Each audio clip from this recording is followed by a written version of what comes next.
তো hello guys, আপনারা কেমন আছেন? আমি আপনাদের দয়ায় ভালো আছি। আজকে কালা সানগ্লাস পরে আপনাদেরকে কিছু দেখাবো। আপনারা চলেন আমাদের সাথে আধুনিক ভাষায় আজকে মজাদার কিছু জিনিস দেখাবো। আসেন।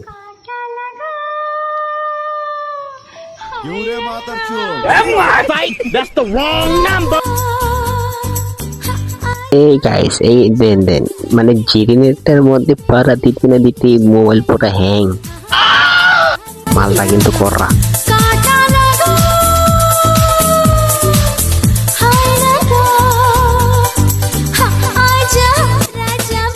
Emotional, malu